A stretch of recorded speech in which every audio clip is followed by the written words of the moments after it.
وہاں پہ 40 لاکھ 50 لاکھ، کربلا میں کبھی 3 کروڑ. پوری ذمہ داری کے ساتھ جملہ کہنے لگا ہوں، نفسیاتی جملہ ہے، میری تائید فرما مجھے مہدی صاحب. 40 لاکھ 50 لاکھ بندہ حج کر کے واپس آئے نا حسن بھائی عباس پہ، ان کے سروں پہ قرآن رکھ کے پوچھو کہ تو نے حجر اسود کو بوسہ دیا؟ وہ اتنا رش تھا، کوشش بڑی کی نہیں جا سکا. نشانے قدم ابراہیم چومے، وہ سوچا نہیں جا سکتا اتنے رش میں وہاں کیسے پہنچتا.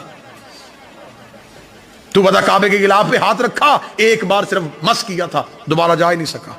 یہ ہے 40 لاکھ 6 کروڑ بندہ کربلا سے واپس آئے. ٹانگوں سے معذور بندے سے پوچھ تو حسین کی زری پہ گیا؟ وہ کہتا جیسے میں گیا ہوں. کریم تو بغیر ملاقات کے کسی کو واپس بھیجتے. وہاں نا امید ہو کے واپس آ سکتا ہے، کربلا سے کوئی نا امید ہو کے واپس. میں ٹھیک کہہ رہا ہوں؟ میں نے خود امام حسین علیہ السلام کے حرم میں بیٹھے ہوئے ایک عالم دین کی زبانی سنا تھا. وہ کہتے تھے یہ کریم کے شہر کا معجزہ ہے، جیسے جیسے مہمان آتے جاتے ہیں حسین کربلا کو کھولتا جاتا ہے.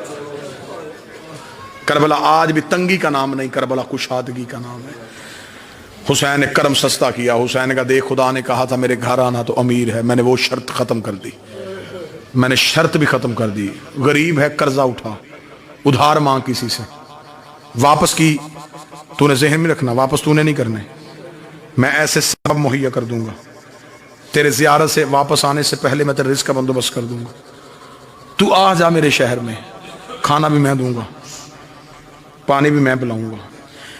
ہر طرح کی شرط ختم کر دی تھی حسین نے، کیونکہ کربلا کی زیارت کا تعلق پیسے سے ہے ہی نہیں. میں نے خیرات مانگنے والے لوگوں کو کربلا میں حسین کے مہمان بن کے دیکھا. کریم کربلا نے کہا میں نے تو ہر چیز ختم کر دی تھی، تو پھر بھی نہیں آ سکا. حسین نے کہا چل تو نہیں آ سکا، میں تیرے لیے کرم اور سستا کرتا ہوں. تو میرے شہر نہیں آیا، میں تیرے شہر میں اپنے گھر بنا لیتا ہوں. میں کوئی قصر عباس بناؤں گا، میں کوئی قصر علی اکبر بناؤں گا، میں کوئی گلشن زہرا بناؤں گا، میں کوئی در بطول بناؤں گا. یہ جو گھر ہے نا جس گھر میں ہم بیٹھے ہیں، یہ کس کی ملکیت ہے؟ حسین کی. مولانا فرمایا تو میرے گھر نہیں آ سکا، چل میں تیرے شہر آ گیا.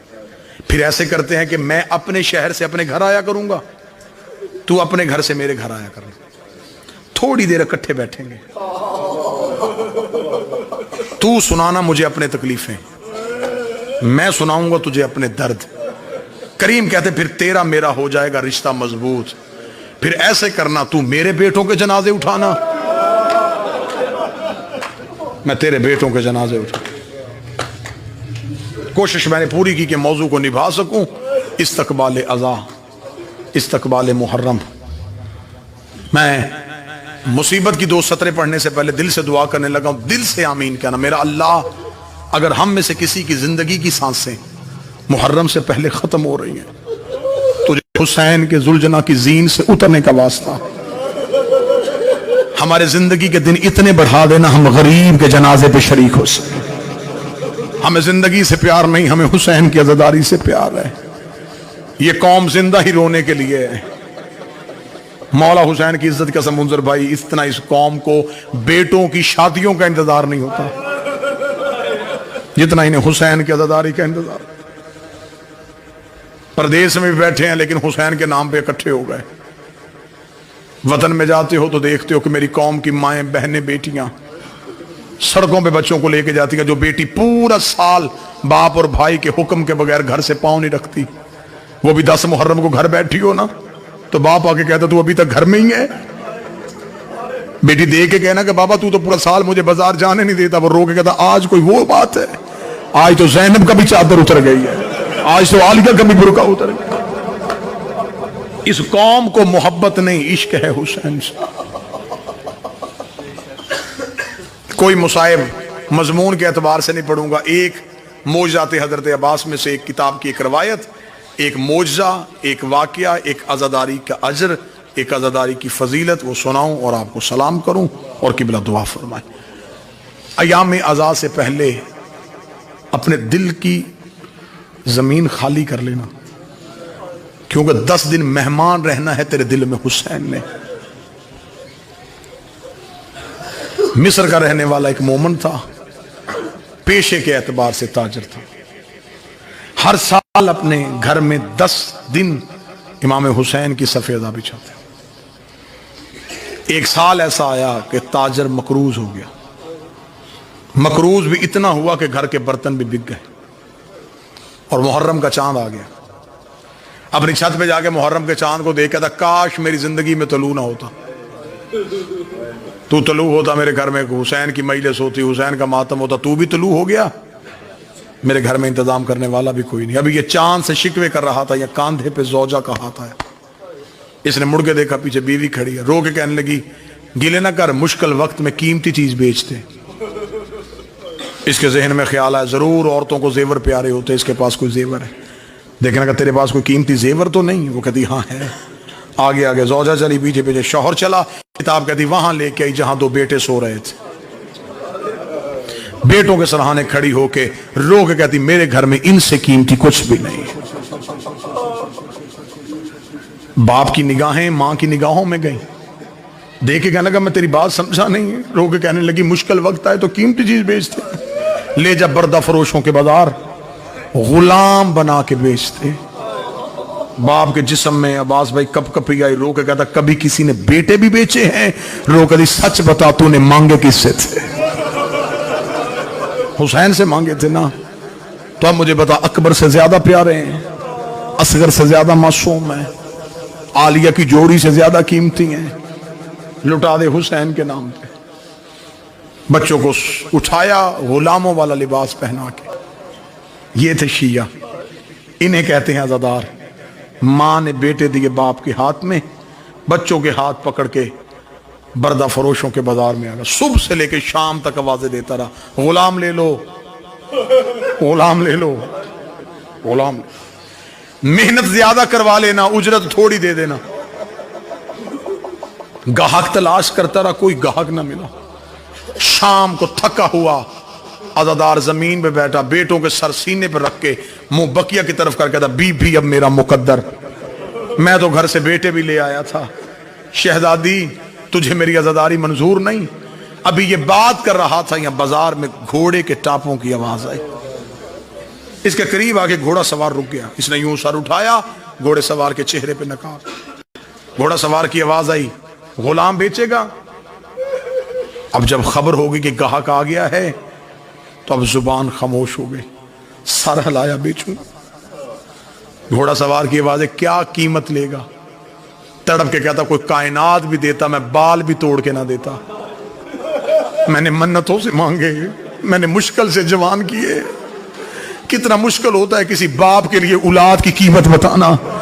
رو کے کہنے لگا میری زبان پہ قیمت نہیں آ رہی، بس اتنا دے دے 10 دن میرے گھر میں غریب کی مجلس ہو سکے.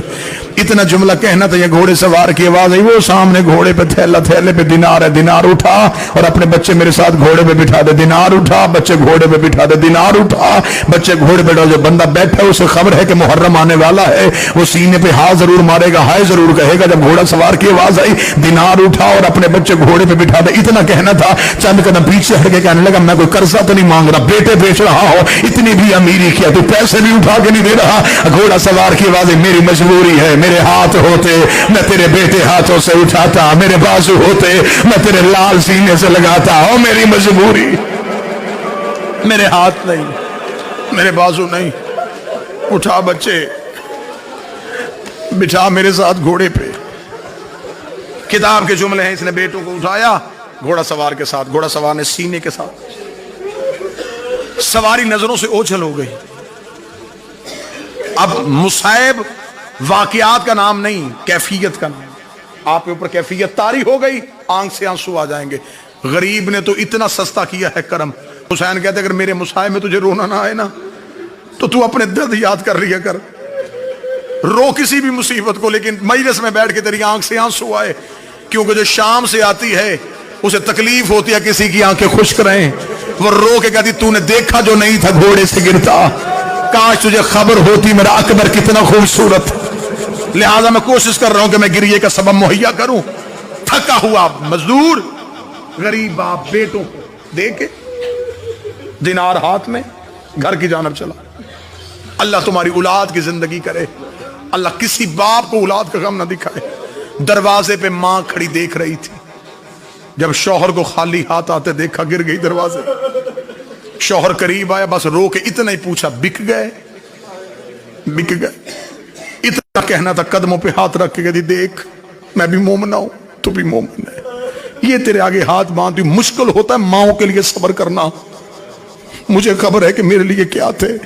منت کر کے کہتی ہوں اب ہم نے بچوں کو نہیں رونا، ہم نے زہرا کے بچوں کو رونا. ہم نے اپنے بیٹوں کو یاد نہیں کرنا، ہم نے بطول کے بیٹوں کو یاد کرنا ہے. 10 دن میرے گھر میں میرے کسی بچے کی بات نہ ہو، کسی بیٹے کا تذکرہ نہیں کرنا. ہم نے بھول جانا ہے، ہم نے سمجھنا ہے ہی نہیں تھے. 10 دن ہم نے صرف غریب کو رونا ہے.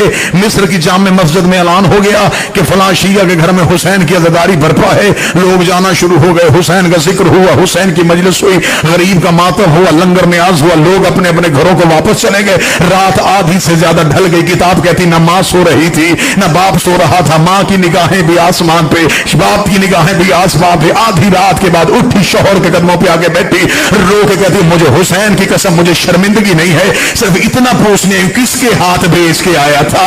انہیں غلامی کا طریقہ نہیں آتا، انہیں نوکری کے آداب نہیں آتے. میں نے بڑے لاڈوں سے پالے تھے اپنے بیٹے، انہیں کوئی کام کرنا نہیں آتا. اتنا کہنا تھا. باپ اٹھ کے بیٹھا، رو کر گا چہرے سے کوئی شریف لگتا تھا، بازو اس کے تھے کوئی نہیں، چہرے پہ اس کے نقاب تھا، سینے سے لگا کے چلا گیا. اب یہی باتیں ہو رہی تھی، دروازے میں دستک ہوئی. مومنہ روتی ہوئی باہر گئی. اسے دروازہ کھولا کہ کالے برقع والی بی بی دونوں بچوں کے ہاتھ پکڑ کے کھڑی تھی. اتنا کہنا تھا، مومنہ قدموں میں گر گئی، رو کری بی بی ان سے کوئی غلطی ہو گئی ہو، میں معافی مانگتی ہوں. انہیں نوکری کرنے کا طریقہ نہیں آتا، یہ پہلی بار غلام بن کے گئے تھے. یہ کالے برقع والی کی آواز آئی، ہمیں پہچان، ہم بیٹے دیتے ہیں لیتے نہیں ہیں. رو گئی تو جو گلیوں میں بیٹے دے رہی ہے تو کون ہے؟ بی بی کی آواز آئی، تیرے گھر میں کس کا ماتم ہوا ہے؟ رو گئی زہرا کے بیٹے کا. بی بی تڑپ کر تو میرے بیٹے کو رو رہی تھی، میں ساری رات تیرے بچے گود میں اٹھا